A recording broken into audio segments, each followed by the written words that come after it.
Man, this video is long overdue. There's been a lot of talk whether or not Corey Sanders is NBA ready or not. Some say he's never getting drafted, some say he still needs time to develop as a player. And hell, some think he's NBA ready right now. But I'm ready to put an end to all of this debate. Let's take a good look into Corey Sanders' game and see what he does well, and also where he needs to improve to really show he's a potential NBA prospect.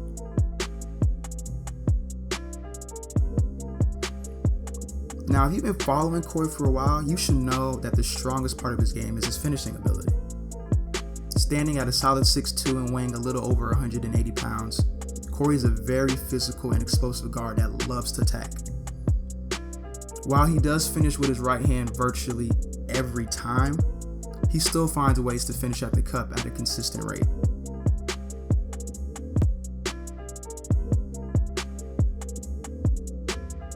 Corey is also a big shot maker and a big shot taker. Now, he's far from a great shooter, and we'll get into his jump shot consistency later in this video. But he does show potential of having a promising jump shot. When he's shooting on balance and not fading away, he does make jump shots at a pretty good rate.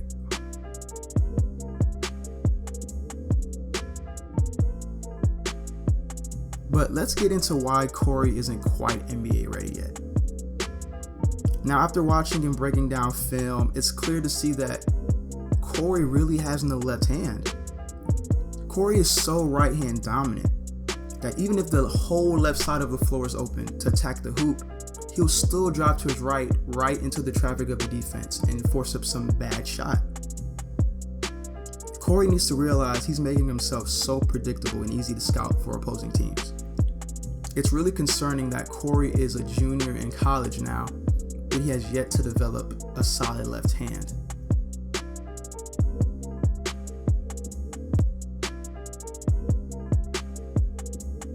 Also, I did mention earlier that Corey is a big shot maker, but he's still far from being a consistent shooter. Corey shot a very low 26% from deep his sophomore year, which is actually worse than the 31% he shot from deep his freshman year. I just don't get why Corey has been so inefficient scoring the ball. It could be a confidence thing, but I find that quite hard to believe because Corey seems like the most confident player in the world. But Corey needs to show NBA scouts that he can make jumpers at a consistent rate this year, being as though he shot so poorly from deep and from mid-range his first 2 years at Rutgers.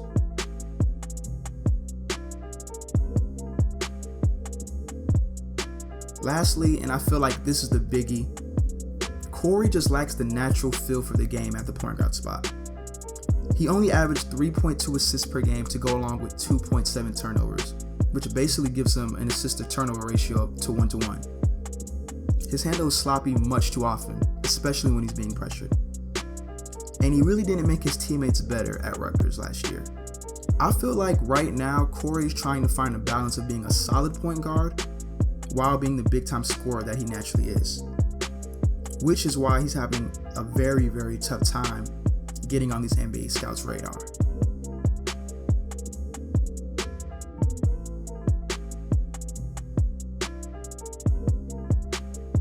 Alright, well, here's my final verdict on Corey. Athletically, Corey can compete at the NBA level without a doubt. He has unreal athleticism and speed and quickness. But unfortunately, that's not enough for Corey to be an NBA pro. I personally believe Corey needs to stay in school these next 2 years. He really has to develop his left hand, shooting consistency, and overall feel for the game at the point guard spot. Corey is so talented as a player, but he hasn't quite turned the corner yet to solidify him as an NBA prospect. But I do feel like Corey is more focused than ever to prove people wrong. And I'm actually very excited to see how he performs this season at Rutgers.